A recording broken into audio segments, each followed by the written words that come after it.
Welcome to episode 169. Nice. Why would they do that? Of the Half Point Per Podcast. I'm your host, Evan Riggs, joined as always by my co-host, Dalton Willie. Dalton, how are you doing tonight? I'm doing great. We got a KU win that finally wasn't close for a little while, so I got to sit back and enjoy it. And I've just really been enjoying the NFL discourse at such a high level on X and Twitter and ESPN this last week. I've really come to realize that there is, in fact, a grand conspiracy by all 31 NFL teams to pay the refs to actively throw the games for the Kansas City Chiefs. And as a result of that, I liquidated my 401k today and put all of my money on the Chiefs money line because I will profiteer off of this grand conspiracy. You know, if the refs were going to throw the games for the Chiefs, wouldn't it have been pretty easy just to rule that Hollywood Brown catch or no catch, a catch? Like that seems like one that would have been pretty easy just to call a catch and call it a day, right? Come on, we got to keep it close. Got to keep it interesting. They got to only do the calls when it's just Mahomes involved in the play because they got to get their pody boy up there and get those good photos of him getting hit. That's right. And we will talk about the only wide receiver on the Kansas City Chiefs to make a catch in that game, in Xavier Worthy. We'll get to him later. We're talking rookies today, and we're doing a little old-fashioned report card. You're handing out grades, maybe a comment here or there. You know, little Johnny gets a B+, but he talks too much in class. Like that sort of deal is what we're looking for. Shout out producer Johnny. With that one, we're gonna start, Dalton. I went at the first round is just straight in order of how our draft went. And then the second set of guys is some second round picks, a couple of handpicked guys. I intentionally left guys like Jalen Coker off the list. I think everybody knows kind of how we feel about the season he had. Class favorite. We can class favorite, teacher's pet. Some might say mom knows teacher. How does mom know? Okay, moving on. For those who don't know, Jalen Coker's mom did favorite one of my tweets talking about Jalen Coker very early in the season. So I've been a Coke head since day one. I wonder if his mom is aware of that. Oh, God. We could explain our rationales a little bit. It might be different for each person. I, by and large, tried to grade on a curve based on expectations. So it's not a true report card like class style grade where everyone's grade on the same curve. Like, no, if like I have a kid who is a little dumb, little slow, like he gets a little easier time. Like if I have someone who I really expected big things from, big time test scores, then we're going to be a little bit harder on little Marv in this one. Yeah, and let's be honest, Evan. We're both good students. We know the teachers graded us a little harder, but we try a little harder. And some of the guys on this list might have needed to try a little harder and didn't. And their grades are going to reflect that. Some people, we might be redoing their rookie season. We might be getting a little setback and doing it all over again. Algebra class wasn't that easy, was it, Timmy? Tez Walker held back for another year. Tez Walker is on the short bus. It's game over for him. Okay. On that note, let's add in Marvin Harrison Jr. The consensus 1-1 in any non-superflex, non-tight end premium rookie draft this offseason. We talked about this a ton. A consensus late first, early second round pick in fantasy drafts as well. And Dalton, that's why for me, he's got to be a C+. I mean, this guy finished 9.4 points per game, which would rank him lower than his wide receiver 32 finish. And what I worry about, and not even worry about, what I think went wrong this year for him is only about 48, or actually not only, about 48.1% of Kyler's dropbacks were only 2.5 seconds this year, which is top 5, meaning he got the ball out very fast, very frequently. He did have plays where he held the ball a long time. When he held the ball long, it was on an app. When he held it longer than 2.5 seconds, his average time to throw was 3.8. And that's up there with like the Lamar, Josh Allen, Jalen Hurts, Jaden Daniels guys. But it was a lot of quick game. And in year one, that was not Marvin Harrison Jr.'s game. big air yards share guy. He did have a decent target share, but that short stuff, that's where Trey McBride eats. Year 2 could be different, but year 1, that was the story. Yeah, and I'm in lockstep on this one. He got a C plus for me. A couple of things I don't like. 23% of his routes were go routes. That's up top in the NFL with players like George Pickens. For as successful as George Pickens has been in the NFL, Marvin Harrison Jr.'s comp was not George Pickens. It was drastically higher. But, he did get a little screwed over on his partner on this project. Like, Yeah.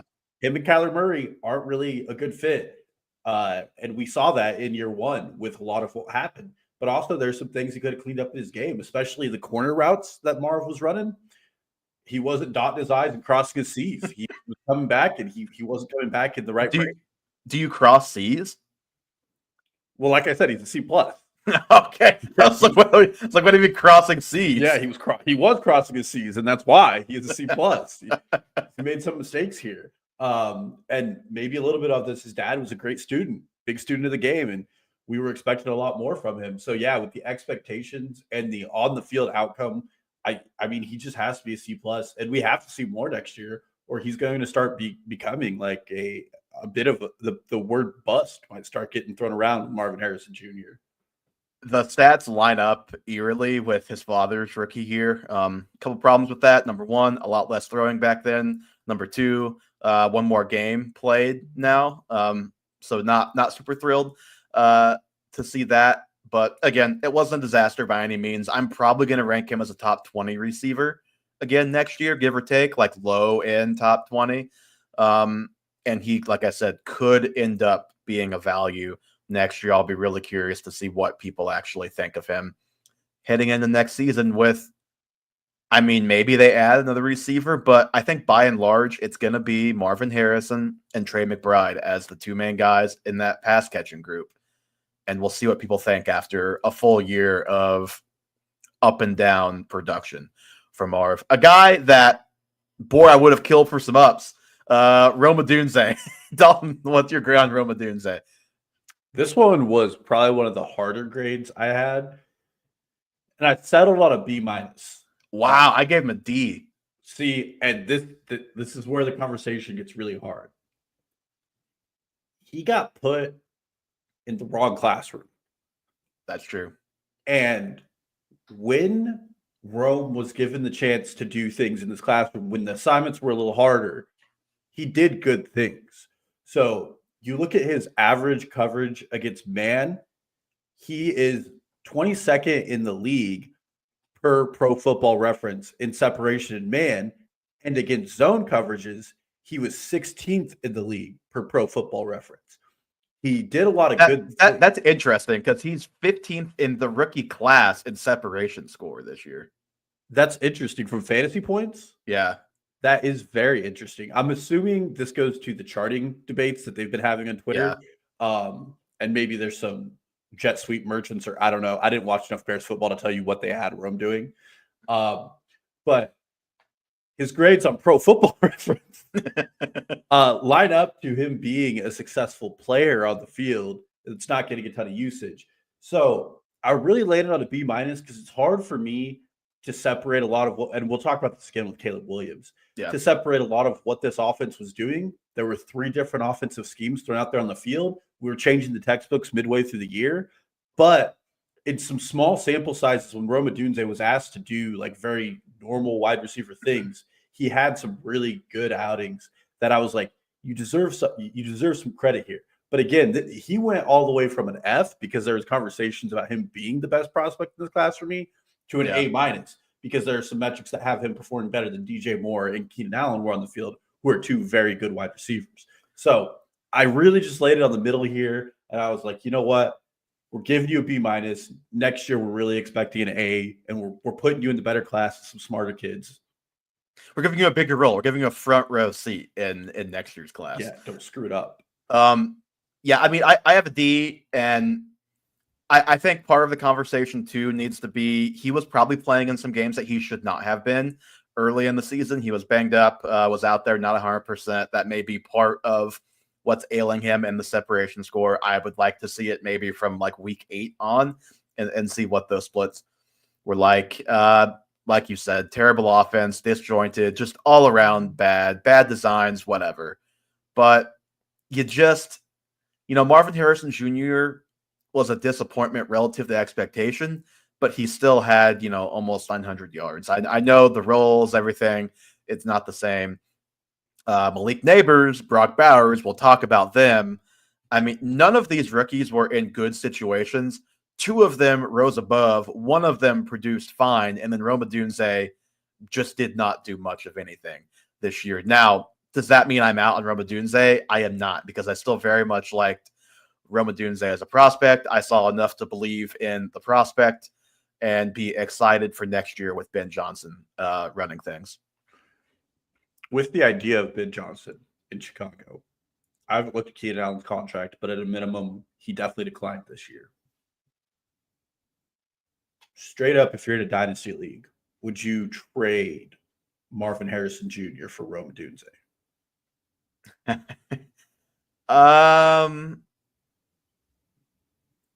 That's a great question. It's a hard one.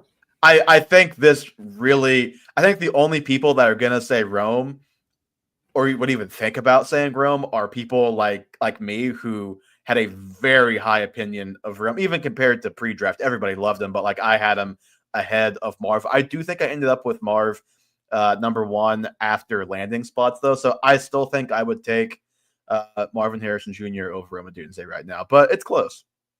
Interesting. What about you? I don't know. You can't ask me the question and not know the answer. Oh, you can't. That's why you ask questions, actually. You look at Rome, and like I like a lot of what I went back and watched on his all 22, where like when he's getting the ball thrown his way, he's doing things right. And then you watch a little bit of Marv, and it's like he is actually just doing some things wrong at the wide receiver position. And some of the things that people were like, quote unquote, nitpicking in the draft process, like he's a high catch point. He doesn't break on routes at the right time. He's really dominating a lot of people with his athleticism. And Rome didn't really have those same problems. But obviously, my concern is Rome's already been in 3 offensive systems, and that really messes up players really quickly in the NFL. Yeah. Like when you start throwing multiple playbooks their way. I do think I would take Rome, but I would probably, again, and this is just a complete and total hypothetical, I would probably try to tag on like a second or something. I think if you're trading Marv for Rome, you can get something else on top of Rome. And then I am a lot more interested. Yeah, but this feels like one of those situations where I'm not out on Marvin Harrison Jr. I'm just still more in with Rome. Yeah. Okay. These next 2, I think, can be quick. I think it's pretty simple, straightforward. Brock Bowers, A+. He's the tight end 2, 12 points per game. He broke Mike Ditka's record for receiving yards by a rookie tight end. That shows you how long that record has stood. 1,194 yards, 5 touchdowns. His team was terrible. His quarterback was terrible. His coach was terrible. His offense was terrible. He was still historic. A+ for Brock Bowers. Yeah, A+. Let's hope he is the second rookie tight end to break 1,000 yards after Kyle Pitts and doesn't do what Kyle Pitts did. I don't think there's any chance that's happening. Yeah, I think he's a lot better than Kyle Pitts. Let's hope the Raiders get a coach in the room. They haven't hired a coach yet, right? Yeah, no, I think they did. You keep talking. I'll look it up. I've been out of the coaching search. I've really just had my eyes on the big guys here. But let's hope that they bring in somebody who can keep the offense running. Saw some things I like. There was some jet sweeps, which Brock Bowers was doing in Georgia. If the Raiders did already hire a head coach, I'm actually sad because I wanted Todd Monken, Brock Bowers' previous offensive coordinator at Georgia, to end up with the Raiders. I was mistaken. General manager. I saw somebody got hired. I didn't know who. I was like, oh, coach. But GM. They hired John Spytek as their next general manager from Tampa Bay. I don't know what. Yeah, I saw that because somebody said, of course, Brady would hire somebody who likes to spy. Yes, yes.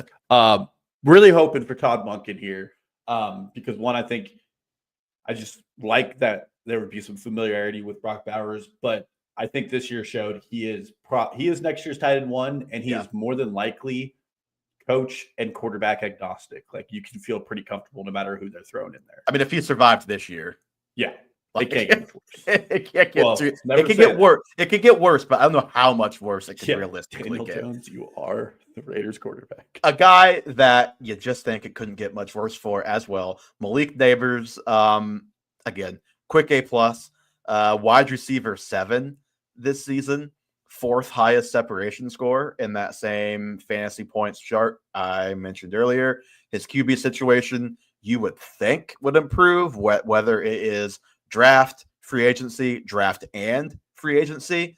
Like, you would think at least baby steps forward for the Giants on offense. And Malik Neighbors, I mean, to be wide receiver 7, he got hurt, missed a little bit of time, wasn't quite the same when he came back, and still ended up top 8. Yeah, A+. Had a 1,000-yard season, over 100 targets with multiple quarterbacks in an anemic offense that couldn't get anything going. Had multiple games in the double-digit targets. A lot was left on the field for Malik Neighbors. A lot of wide open passes that were underthrown. A lot of wide open passes that weren't even thrown to him. And really the second best performing receiver in this rookie class. Actually, yeah, he outperformed Ladd still on a per game basis. Yeah. And all around, you couldn't be more excited for his future. You just hope some things get figured out. I like that the Giants have kept Dabble around. I do think that Dabble is a really good head coach. I think a lot of the issues came down to the general manager and the extension of Daniel Jones, among other things they have done in New York. It is a bad look when your 13-year-old son is on HBO mic and camera telling you what you should do, and it turned out it would have been the move that saved your franchise. Yeah, it's absolutely insane. I hope they didn't let anybody go who's like breaking career rush yards and like lighting up the playoffs and winning a team their games entirely. That would be really bad for a franchise. That would be very bad for a franchise. Speaking of bad franchises, let's go down to Jacksonville. Let's talk about Brian Thomas Jr. Dalton. What is your grade on BTJ? Yeah, A+. And I think it was obvious from the start of the season, my expectations were already sky high for this guy. He has the 3rd highest passer rating of all rookies when targeted by their quarterbacks. Weirdly enough, Devon Vele is 2nd on this list, and then Ladd's 1st. But weird that Devon Vele is that high, who we won't be talking about today. He, again, like Malik Neighbors, survived under 2 different quarterbacks in an offense that was largely anemic throughout the season. And same things I said for Malik, a lot of points left on the field. There's several underthrows and overthrows, but BTJ continued to get things done. Highest scoring wide receiver from the rookie class. Really can get the league winner staple with 3 straight 20-point games in your fantasy semis, quarters, and finals. And really excited about his future in Jacksonville. Really excited Jacksonville decided it was finally time to let Trent Baalke go. Really wish today and Johnson would have been the coaches for Brian Thomas Jr., though. Yeah. Wide receiver 4. This is another situation that I don't think could have gone much worse offensively. This is a guy that had the most yards per route run in the class. Great after the catch. Great on the vertical sideline stuff. You heard the DK Metcalf comps coming out, and he looked every bit the part, and then some of DK Metcalf. Well, I have to look, so I won't like concretely say this, but this season it would be at least DK's 2nd best season, and it might be DK's best season in the NFL as far as receptions, touchdowns, and yards go. It's very possible. I'm not sure. DK is probably I think DK's finished very in range of wide receiver 4, but I don't know where exactly. Matt Harmon did put this tweet out last month, and I do think this is something at least worth keeping in mind for future Brian Thomas discussions. Weeks 1 to 11, he had a 20% target share, 26% air yard share, targeted 21% of his routes, and averaged 6.5 yards after catch per reception. Then you look at weeks 13 through 15, 31% target share, so up 12%. 44.5% air yard share. That is up almost 20%. He is targeted on 30% of his routes. That's up 9%. and his yak per reception went up by a yard. And what is important to know about that stretch, no Christian Kirk. Obviously, he missed a longer stretch than that. No Gabe Davis at all in that stretch. And Evan Ingram went on IR after I think he missed about a game in total of that stretch. So he's dealing with Parker Washington, Britton Strange, Devin Duvernay as his other target earners in the offense. And Matt Harmon even says, like, not to take away from Brian Thomas Jr., because like we all love the player, but just something to keep in mind when you're projecting volume and role for this guy next year. Even though he is awesome, he's going to be awesome next year. Yeah, and by no means, even though his performance was wide receiver 4, will I have him as my top 12. I still think he falls into like the 8 to 12 range for wide receivers. The only other note I have on Brian Thomas Jr. is he was the youngest rookie in this class. He had barely been 21 on draft day. So a lot of years left under the belt, and still he was one of the more raw prospects of this class as well. Yeah, not many guys come out looking worse out of all of this than my God, I already forgot. Then Brian Kelly, LSU coach, who had Jaden Daniels, and both of these receivers went 9-3 and played in some bowl game that was so unimportant that all those guys only played in half the game. Pretty bad look. Xavier Worthy, tough start. Well, actually, great start. Tough, kind of middle third, and then during the last half of the season or so, really kind of came into his own a little bit. Dalton, what's the letter grade for Xavier Worthy, who is, by the way, still playing? Gave him a B. I think it's pretty average. Like you said, one thing that I found interesting was the really good start. And this is one of the wide receivers that I think is going to have more questions than most of the rookies going into next year. Because when Rashee Rice was on the field, Worthy was asked to be a little different of the role, and the defenses were playing Kansas City a little differently. Obviously, in the Chargers game, you have the deep shot. In the Ravens game, you have the end around where he gets the touchdown. And those were really the highlight plays of what the expectation was. He gets to B because he outperforms his ADP. He beats the expectations. And for a guy whose biggest cursor was, well, he's just really fast. He did a really good job at being fast, but he also had a lot of hiccups, whether it was him or Mahomes not making the connections on deep balls that really should have happened. I honestly think more on Mahomes than him throughout the season, but both guys, I'm sure, share blame at different points. And you have to think some of that gets sorted out. And this is a player that we've said it for years. The Andy Reid offenses aren't easy to learn. Playing with Mahomes is not easy to learn. There's a lot of improvisation and there's a lot of choice routes in this offense. So you put all of that together. He still had a good enough rookie season where he's outperforming ADP. He wasn't a major miss for you because of where you were taking him. Yeah, but he was wide receiver 19. He outperformed his ADP by probably 10 to 15 spots. Yeah. So you can't hate it. Still going to have a lot of question marks for me going into next year, and still probably going to fall in like the late 20s, early 30s range when we start doing our draft rankings. But a very exciting prospect who has a lot left.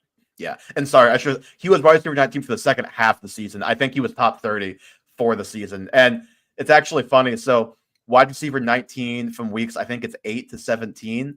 In that stretch, he ranks higher than Terry McLaurin, then CeeDee Lamb, then Devonta Smith. He's only 2 spots behind Tyreek Hill. He is 10 spots ahead of Nico Collins, who, yes, Nico had a bye, but also he averaged half a point more per game than Nico Collins for half the season. I agree with the B. That's insane. I agree with the B, and I think he got better at the real receiver stuff as the year went on. He got thrust into a role early on that he was not ready for. The Chiefs were not ready for him to be in that role either.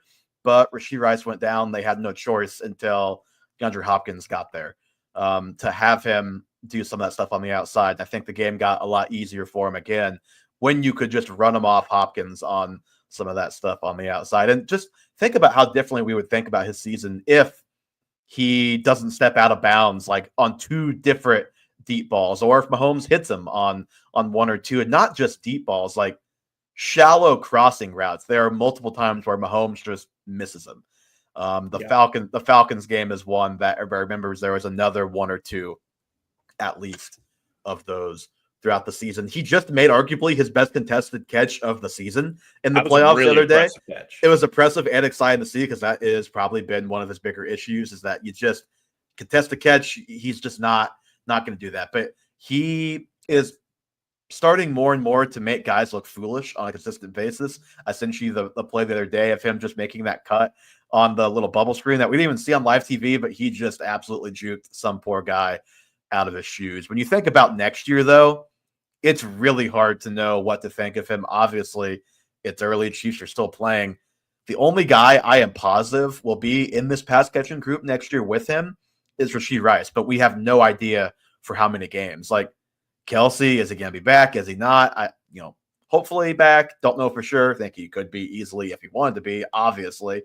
And then will they bring back one of Hollywood or Hopkins? Will they find a way to bring back both? Is that possible? Will they draft somebody? Like this receiver room, once again, is very much in flux. I can promise you they're bringing back Justin Watson. He is a free agent, so not a done deal that he's back, but probably.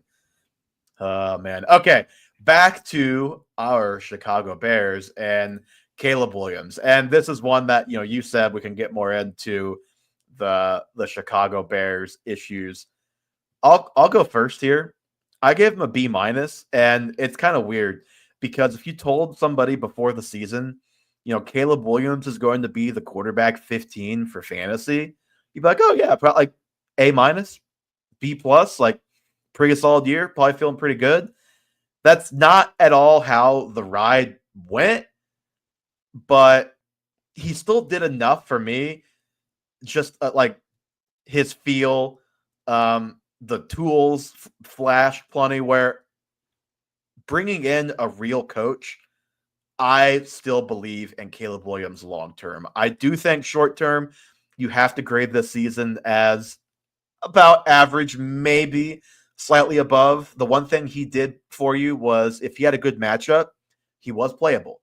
If there was a thought in your mind, maybe I could play Caleb Williams this week, he did actually come through multiple times in those scenarios. But like you think of his season, he had 8 single-digit scoring games, this year. Matthew Stafford had 2 fewer than him, was ranked QB 19. Kirk Cousins, who got benched for the last 2 games, had 6. So the most he could have had would have been 8. So very inconsistent, which for a rookie, that is not a surprise. Jaden Daniels is the exception, not the rule for rookie quarterbacks. Yeah. So I have I have Caleb Williams at a B- as well. We just skipped the kid ahead a few grades. We were all very excited about him, and he didn't perform. Problem was we skipped him ahead a few grades and then put him in like AP physics class to expect him to succeed. Like I've said earlier, we put him in AP physics, but then we just gave him the wrong instructions. The instructions were actually for a different assignment. Yeah. Well, what's funny, I went and looked at it. So under the 3 offensive philosophies he had to deal with in one season, which is a hell of a lot for anybody in one season, let alone 3 seasons. Weeks 1 through 8 under the first coaching staff, his A-dot was 10.8 yards. Weeks 8 through 13, second coaching staff, his A-dot was 8 yards. Weeks 13 through 18, his A-dot was 3.2 yards. Yeah. Like they were playing drastically different versions of football. There's some weaker defenses there in the middle where the A-dot kind of averaged out to the NFL average. But end of the day, he was being asked to do a lot very dysfunctionally. We saw early on that Shane Waldron couldn't figure out what to do. A lot of like tight end screens to Cole Kmet. We saw in the middle half of the season, once they got embarrassed on national television on Thanksgiving, that they had to fire their current coaching staff to bring in the third coaching staff. So a lot of growing moments for Caleb Williams. Ben Johnson obviously brings me really excited. He's getting the best shooter on the planet. And this next season will be incredibly exciting for him. But yeah, I mean, the cart was just put a little ahead of the horse with Caleb Williams. I think he still showed a lot to produce what he did in the environment he was given. And that's why this grade's not lower, despite the underperforming of the expectations. Yeah. And, anytime a rookie quarterback has more offensive coordinators than any given KU football year during the last decade, it's pretty bad. It's pretty bad. And that's what things were in Chicago this year. Blank space here for Jonathan Brooks. Pour one out for Jonathan Brooks. Obviously injured, hardly played this season. Ladd McConkey, another one that can be pretty quick, I think. A+ for me. I mean, this is a guy with ADP in the late 30s, early to mid 40s. He's the wide receiver 13, average 12.4 points per game, wide receiver 3 in the rookie class. I do think if you're forecasting forward, I think the Chargers will and should add receivers to this room. What that looks like will play a large role in what my Ladd McConkey take is going into next year. Yeah, well, among all receivers in their playoff game, Ladd McConkey had 90% of their yards. So there's definitely some meat on the bone there. Xavier Worthy had 100% of the Chiefs receiver yards. That is true. Yeah, he's an A+ for me. My biggest takeaway from all of this, like no underlying stats. Ladd was great at like everything, yards, separation, all of that. Second best separation score in the class, behind the guy that we will talk about here in a few minutes. Ooh, interesting. My biggest point here is like, let's not get scared away from the slot only tag, which I think in Dynasty a lot of people do. And maybe I've already seen some outrageous takes on it, but like Emeka Egbuka is getting the slot only tag, and I'm watching him kind of trickle down in a lot of Dynasty drafts. And you could be a slot only player and be a really good fantasy player. Chris Godwin had that tag. I mean, Emeka Egbuka, number one, he has played with Marvin Harrison Jr. and now Jeremiah Smith. So those are and JSN, but just those first two guys, those are two elite outside receivers in college football. Also, Egbuka would have been a first-round pick in last year's rookie draft, so there's no reason why he shouldn't be a first-round pick in this year's rookie draft.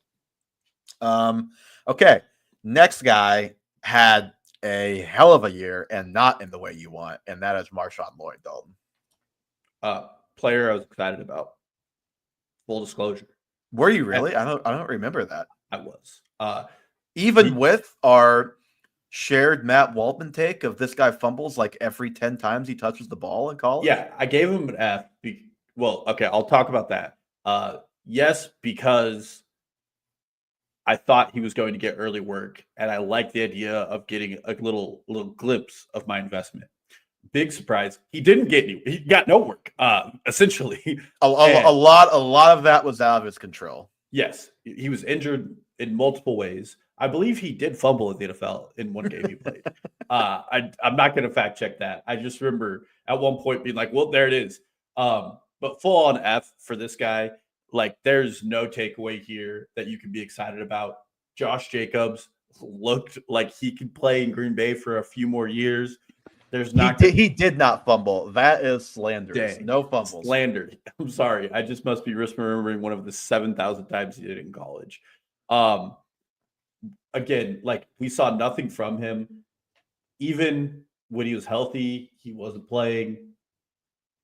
There's just not a lot here. And I mean, you got Emmanuel Wilson, and I don't know who the second running back was who got some touches in Green Bay, but other guys getting above him who had been practice teamers for most of their career.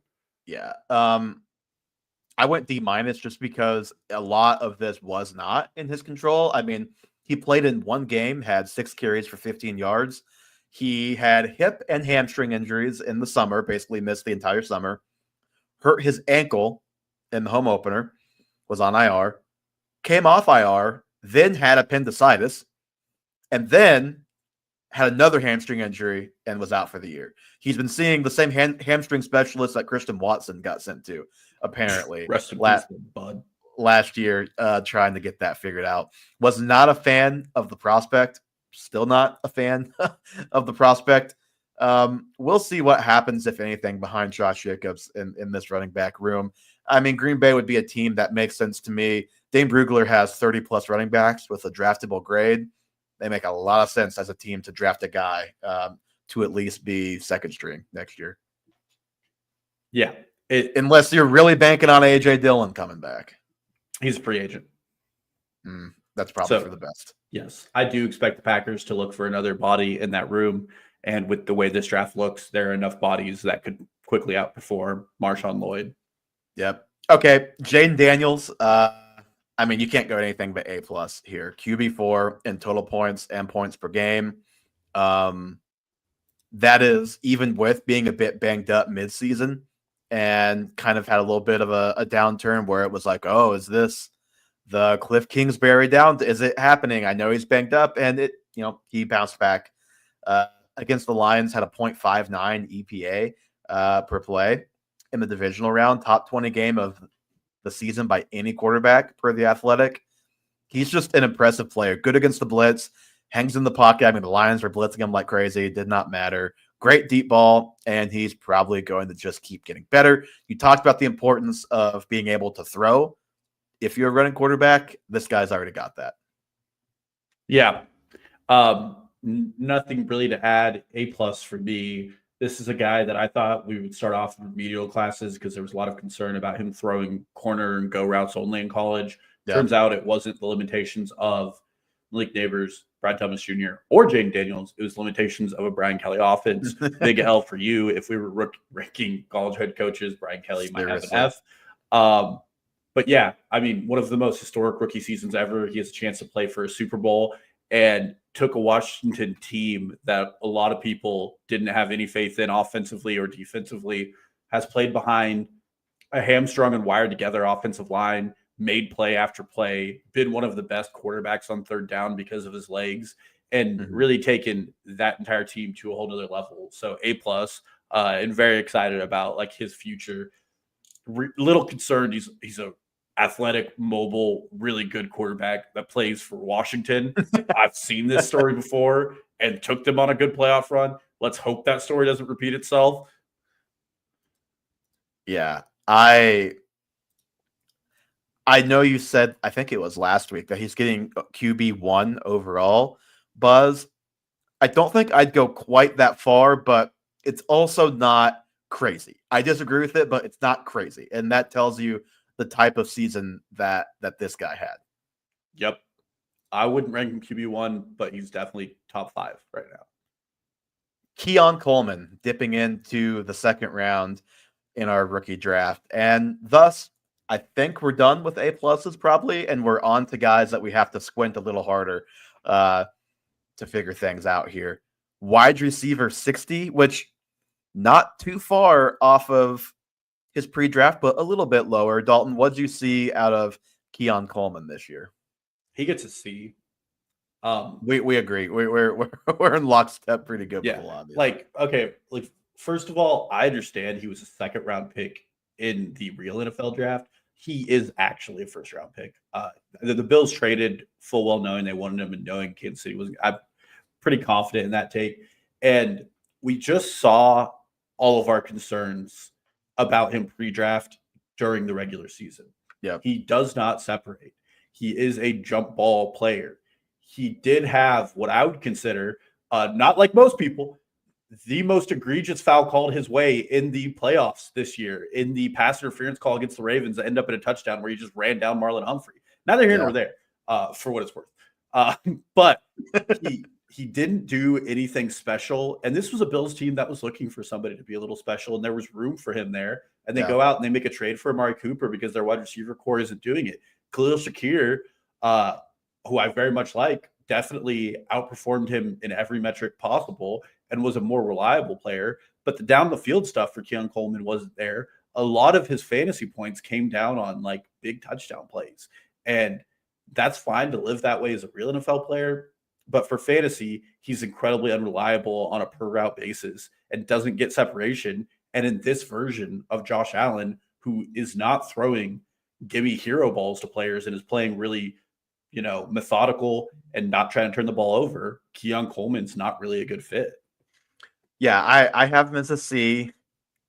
It was a crowded receiver room, not any top tier guys, but a lot of guys kind of around a similar skill level. You saw some flashes. You saw a guy that can win the contested catch, which we knew. And like you said, you saw a guy that I don't think can consistently create separation. Like, I think coming in, the people that were big believers in Keon Coleman looked at that, whatever it was, 4.6, 4.55, 40, and said, yeah, but he's really refined as a route runner. He's going to still be able to create separation, blah, blah, blah. I just didn't really see that this year. Maybe year 2 we do, but I don't know. To me, he kind of feels like a guy who tops out as a high-end wide receiver 3, low-end wide receiver 2 in fantasy, and in your real life offense, kind of the same, I think. Yeah, and I mean, a good comparison, and this was some of his pre-draft comparisons, was like an aspirational T. Higgins. T. Higgins' rookie season was drastically better than this, Yeah. by all accounts. If it wasn't 1,000 yards, I think it was 932 or so.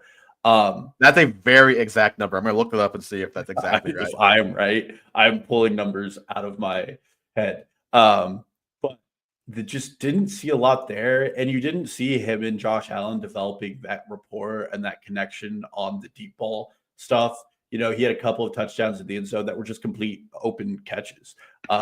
So end of the day, like, not very excited. If I draft Keon Coleman, this is one of those hold and hope situations because I don't think the value out there for him is worth trading him away because he still is in a high-powered offense. And of course, rookies can improve, but I'm not going to actively go out there and search for Keon Coleman because I agree with you. He has that wide receiver 3, low-end wide receiver 2 kind of archetype going for him into his second year. Yeah. 908 receiving yards. Not very far off. Close. Maybe he had like 20 odd rushing yards in there. You know what? Let's see. Believe it or not, he had 28 rushing yards, 936. Would you believe that's the only season T. Higgins has recorded any rushing yards? Was his rookie year. I know things sometimes, I'll tell you that. Okay, next guy is where you're really going to see what I mean when we talk about grading on a curve, and that is Ricky Pearsall, who, I mean, just the most insane season for this guy. Shot in the chest before the season, thought he might be in a very bad way when we all saw the alert. Plays football this season. Naturally, does not exactly do much when he first comes back. That room clears out a little bit due to injury. And I think you saw all the flashes in week 17 specifically as to why people liked him so much, why we liked him so much, and why I think it was at the time a legit debate between he and Ladd McConkey kind of in that tier of rookie receivers. Now, I think you have to give the edge to Ladd because of what he just did in the NFL. But I don't think it's crazy that Pearsall could be in that neighborhood at some point. To me, I'm giving him a B. He is 5th among rookies in ESPN's receiver score this season. He just obviously was not on the field for a lot of reasons. He did still play about half the season, so it's not a minuscule sample size. And like when if I compare him to Keon Coleman, I'm taking Pearsall all day and that upside over what I saw from Keon Coleman this year. Yeah, you and I are pretty close. I have him as a C+, so I feel good about what we saw in limited steps. Part of my grade, because like realistically, outside of week 17, and you could kind of do this with Keon Coleman and a few of his good weeks, like the body of work as far as like the raw stats for Ricky Pearsall weren't great. Mm-hmm. But like a couple of things that factor into my consideration is the room wasn't open for a long time. Like and he couldn't play football for a long time. Misses all of training camp, which is critical for rookies, and we know that. And he probably has the hardest teacher in the classroom. Like, he has Shanahan as the grader who didn't let Brandon Ayuk on the field, who's like a consensus top 12 player at his position. And that was Ayuk's second year, right? Yeah, that wasn't even his rookie year. Yeah, because a lot of people got burned, myself included, drafting Ayuk because he was supposed to be good. And then like the entire 49ers conversation is so tainted by like what this season was and how disgusting it got for that team. So like willing to also give him the benefit of the doubt and use a lot more of those underlying stats. He was very good at the separation. He ran some very difficult routes in an offense that didn't have a lot of other contributors at times this year. So C+, but like C+ with the caveat that like this guy missed half the classes and still is getting a C+ in the class and didn't learn the material. Yep. 100%. Okay. The next guy, I had the most trouble with this one, to be honest with you. Adonai Mitchell. I'll let you go first, and then I gave him an ass. You gave him a what? His grade is ass. Okay. because he's the average separation score king on fantasy point stats. I knew that's where that was going when you said that. And I think that really encapsulates why grading him is so hard, because the guy was open a lot, like really open a lot. And also got the ball when he was open a lot. I think he's the second highest yards per route run in the class. He's third on ESPN's receiving score in the class, but he's wide receiver 110 this year and didn't miss time. So, like, I have a really hard time looking at the underlying metrics and then looking at the production and making sense of what happened this year, despite the fact that there were smaller kids in the class, kids who have been, established kids in the class. Yeah. And so for me, if I'm giving him a real grade, it's leveling out flat at a C. Like, and the C is you got an A on the final and you failed some of the tests on the way. But different than Keon Coleman's C here for me is that Adonai Mitchell is somebody that I would be excited to have. Yeah. And really saw positive developments, and with a little tutoring this offseason can really refine a lot of the things. He was also asked to play multiple positions because of injuries at various times to this Colts offense, and played again, like some other guys we've talked about, in two very different offenses when Joe Flacco was on the field and Anthony Richardson was on the field, and two players who play the game entirely different at the points of their careers. Yeah. And just to like get out ahead of this, because he fell in the draft, some personality concerns, we will say, some work ethic concerns. I don't think that is what happened this year. No, I don't think. I think that unlike a different player we're not even talking about, Jermaine Burton, those things weren't the case. The type 2 diabetes, it's not a problem, guys. Like, that write-up was absolutely absurd in draft season. Really, like, this is a player where year 2 will be really important for him, because he has to put everything together. Like, he can get the routes run, he can get open. He's 7th in the NFL in drops. And if you look at this Warren Sharp post, his drops were some of the most impactful. He had drops of 40, 60, 20, 25, 28 yards. And again, why this is so frustrating for the player is, like, these are touchdowns. These are impactful plays to the game. And these aren't like contested catch drops. These are like he's between two defenders by 5 yards and he drops the ball. And I don't think drops correlate year to year, but when it's happening in so many big moments, you have to say, like, what's going on? He will be one of my favorite, like, late round dart throws in underdog, because he has that huge upside and really just has to put one last part of his game together. And he's kind of a dart throw buy in Dynasty right now too. I give him a D-, and it's because, like I said, I just have such a tough time with all of the underlying metrics, but he averaged 1.9 points per game.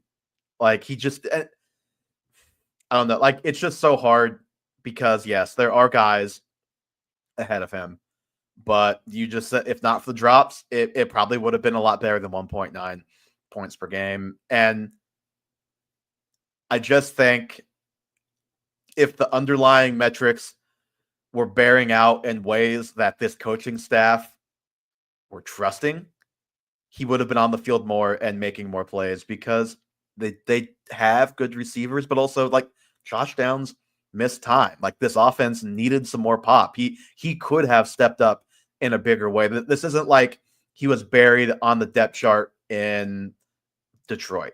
Like, they needed more offensive pop, despite also having weapons. And that's also what makes next year hard too, is he's going to have to beat out some of these same guys to be relevant next year. But the underlying metrics would tell you he's got a real chance to do that.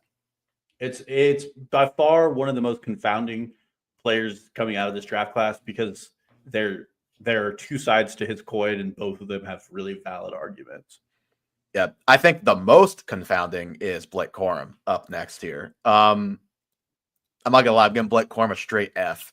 Like, similar situation to Donnie Mitchell in that he was parked as a backup the entire year.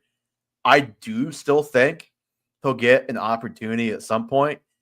It is just, like, when you took him in the 40s, yes, there was upside for him to be a top 20 to 24 running back. there was also downside to him just having a redshirt season. And that's what happened. And talk about systems that are tough to learn. I would have to imagine that a Sean McVay rushing scheme is not the easiest thing in the world to pick up. I mean, you grade him on a curve compared to Kyron Williams as a rookie, who gave you like literally nothing as a rookie and came out of nowhere his second year. I'm not saying Blake Corum is taking that job next year like Kyron did a couple years ago, but I do think we might be surprised in how much Blake Corum we see next year. And the Rams are a team, because they have Kyron Williams, they have Blake Corum, they have other things I think they need. I'm not sure. They're one of the teams I really would be surprised if they draft a running back. So future, I'm still feeling pretty good. He's a nice buy, I think, right now. Present, it was an F year. Yeah, unusable. Like you burned your pick if you took him. So I gave him a D, and that's really because I'm taking a little bit of blame on this one here. Like fully, I was fully bought in on this train. And yeah. Anybody who listened, like I was making legitimate cases that he would beat Kyron Williams out. And I mean, I was wrong. I was very wrong on those takes. I'm not gonna lie to you. I still deep down, I still think he is the better. I don't want to say better running back because that's not true. But like in a year, if you look down and it's like, oh, Kyron Williams is the better player than, or I'm sorry, Blake Corum is the better player than Kyron Williams, I would not be surprised because I think he has more upside. There we go at the position. Yeah, and I'm still a big believer in him. I would still be buying him in Dynasty for a lot of the things you already mentioned, where this team is so close to being like a full Super Bowl contender next year as long as Stafford comes back and is healthy, that there are a lot of pieces they can add. And as long as he can move a little bit. Yeah, that they can add defensively. I mean, I don't know if you saw this, but he had like 4 broken ribs in the playoff game, which is insane. And like Kyron Williams, he's fumbled 7 times this year. Like it actually had some bad moments. And that's not to take it away. Kyron Williams still had a great season again, but didn't see enough of Blake Corum for me to give you any NFL opinion that like really matters here. Giving him a D simply because like my expectations were so high for the guy that without him being a top 24 running back, it was always going to be an F for me. And really like this one is one of those where jury's still largely out. We just didn't get to see much of anything on it. And I am still really optimistic about what he did at Michigan and how good of a player he was there and how sound of a runner he is, that should translate for him in the NFL at some point. Yep. Agreed. Drake May, enter Josh McDaniels, exit Alex Van Pelt. What do you give? Peace, Alex Van Pelt. What kind of grade are we giving Drake May, who started weeks 6 through 17, I believe, this year in fantasy? This one's such a weird one because like there's like a big part of me that wanted to do like a straight A plus. I didn't do that. He got a B plus. So I gave him too. Yeah. Very excited about what he did with what he had, in the sense that his receivers weren't great. He made Booty kind of a player that people are now moderately excited about in dynasty takes. Really survived on an offense that was 2 tight ends and then Ramondre behind an offensive line that absolutely devoured Jacoby Brissett for 6 weeks, like all-time sack percentage for Jacoby Brissett. And that's a player who also Jacoby Brissett may have devoured the offensive line by not being able to throw more than 8 yards down the field. Drake May breathed some serious life into that offense when he became the quarterback. Really put on display the ability to run the ball and why he got some of those Josh Allen comparisons, because he has a cannon. He has the ability to move the ball up and down the field. But because so many people saw weeks 1 through 6 for New England and then saw Drake May, I think we did overcorrect a bit. Like there was still some bad decision-making on Drake May's part, which we were concerned about coming out of North Carolina.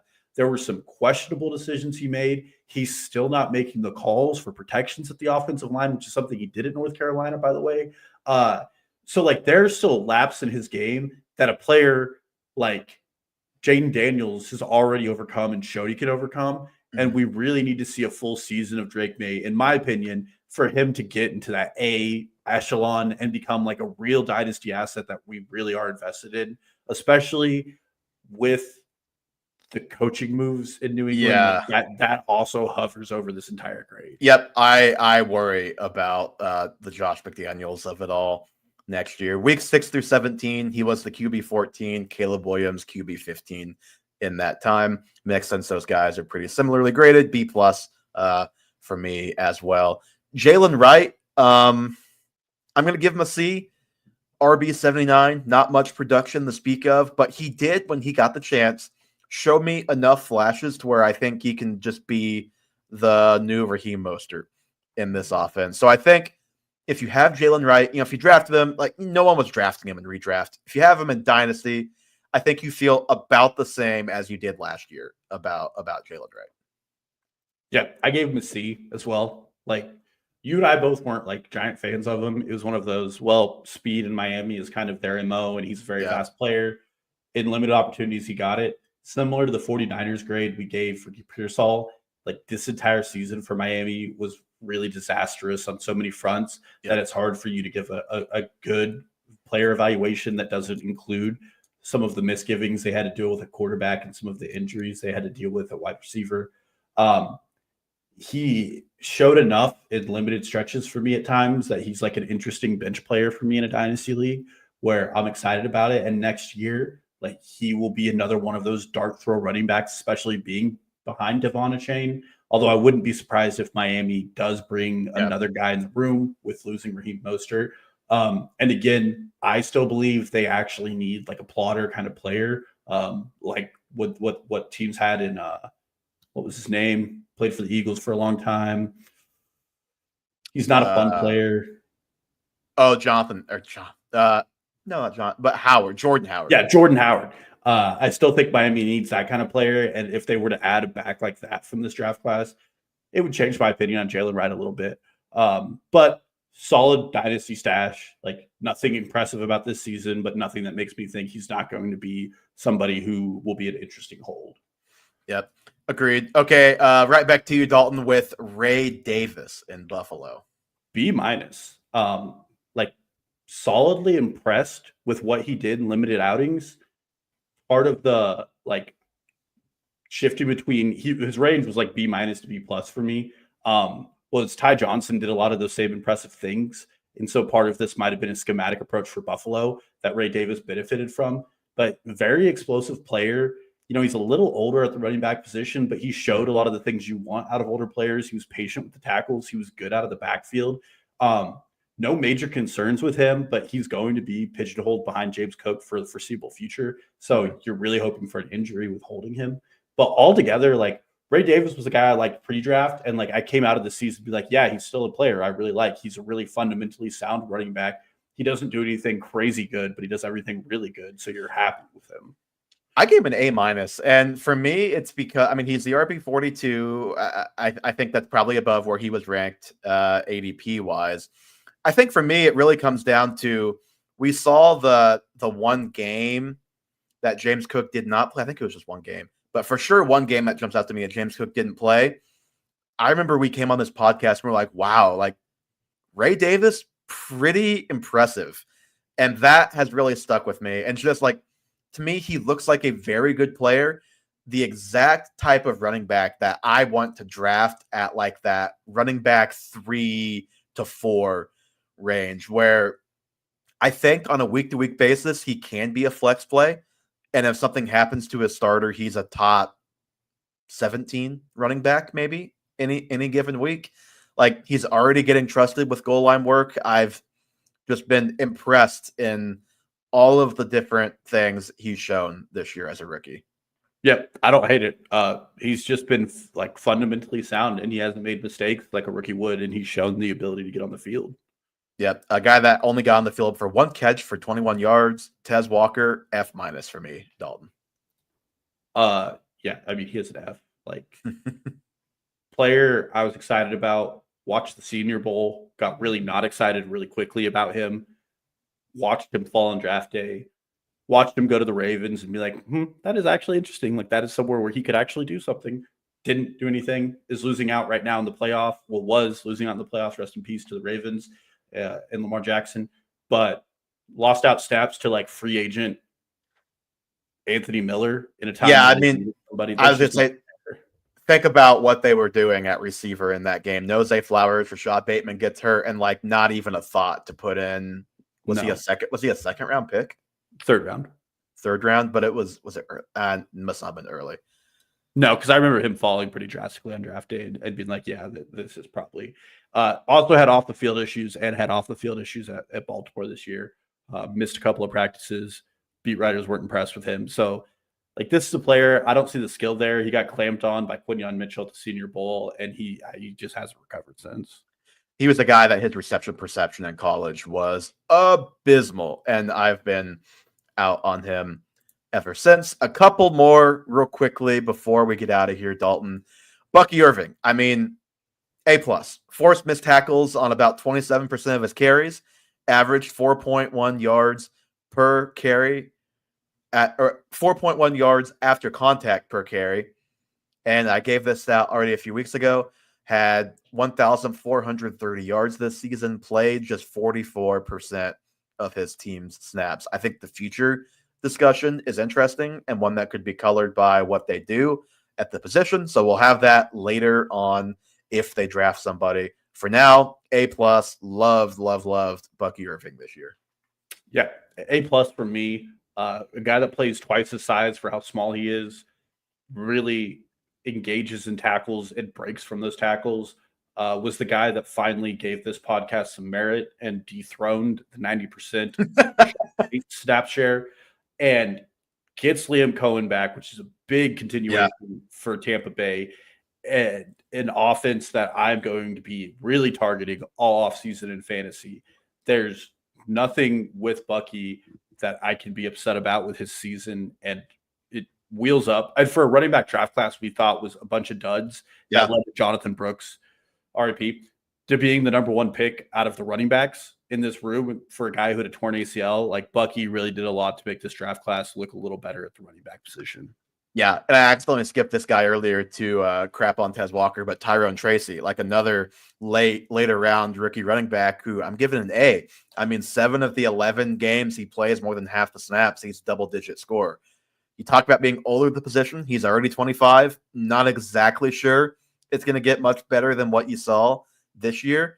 And I think we're in serious Dameon Pierce risk type of territory here with all of the good running backs coming out and just the prospect profile here. But for this season, let's give him a solid A because the guy was one of the few bright spots when he was not fumbling the ball at the end of games for the New York Giants. I agree with your analysis entirely. However, and this is partly because I want to get this out there early. I'm giving him a B, which is still a good grade. I'm not falling into this trap. Yeah, long term, I agree with you. Yeah. Overall, I think this is like borderline. He's not as bad of a player as what we saw from Zamir Light, but he is going to very quickly become one of the dead zone running backs this season. Well, let's see. Like I am banking on them drafting somebody. Yes. Well, even if they don't, like, somebody will get picked up in free agency. Maybe we'll see. End of the day, like, yes, he had a very good rookie season. I really can't get behind this guy, like, even with what I saw. Yeah, no, I agree with you. Bucky Irving to me is the more impressive running back of the two. No doubt about that. A pair of quarterbacks before we get out here. Bo Nix. He certainly had a start to his rookie season, Dalton. Turned things around. To what degree, though? What grade you give him? I gave him an A because he really overperformed my expectations. Like, I didn't think he should even be a first-round pick. And, like, even some of the early bad games, he had a couple of single digits, but he was covering for it with his rushing. Yep. And he did some impressive rushing to make him a pretty good start at quarterback. And he played in an offense that is still clearly missing some of the things it needs. Like, Sean Payton very much likes a good running back to throw to it. And they tried everybody in that room to do that. And it didn't work. And a really limited receiver core in Cortland Sutton, and then rotating in and out Devon Vele and a few of other names, and then Marvin Mims is their gadget guy. And he was I'm going to preemptively ask Sean Payton, don't draft a running back that we care too much about, because he's already said it's going to be multiple guys next year, and it was all year this year. Going to drive me insane. Yeah. But giving him an A, I really think like projecting forward, we're close to where his ceiling's at. Which not a good. He took his team to the playoffs. A few more weapons, he could be a little more exciting. I think the training wheels were very much on this year from Sean Payton, and I think that showed up in the playoffs. Once they really got game planned for by a good team, there just wasn't a whole lot there for this offense. Now, I agree with you, A- for all the reasons you said. But future-wise, I have some questions. I still do think, though, probably you have to rank him as a borderline top 12 fantasy quarterback next year. Yep, I agree. Last one, Michael Penix. Talk about grading on a very small sample size. Played 2 games. First game was kind of meh. Second game had its ups and downs, but I mean, he made some throws in that game where it's like, okay, I see it. I see it with him. I'm giving him a C, partially because it's 2 games. How much can I really glean from 2 games? And partially because I am going to ding him a little bit for couldn't he just have been a little bit better and had more confidence from his coaches to throw him out there earlier in the season with how bad things were with Kirk Cousins for a little while? Those are the 2 things I'm kind of dinging him for right now. But I was legitimately impressed with some of what I saw. Like, very accurate timing, awareness. He showed some things where it's going to be tough to rank him this way going into next year, but I would not be surprised if this was like QB 8 next year in fantasy.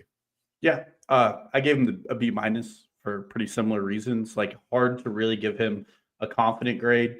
Upping him a little bit because at a minimum, like, guy's going to feed Drake London, and I really like that idea. Like, just give it to your best player. Learned after one throw that Kyle Pitts is actually still not it when Kyle Pitts forced an interception. And, who was it? Was it Ian Hartnett that tweeted classic rookie mistake from Michael Penix on the red zone? It was a clip of that pick. We'll see, like, if this Atlanta offense can survive the way they played with him in those 2 weeks, because Bijan Robinson had like 25 and 28 carries, and I don't think he want to survive that way.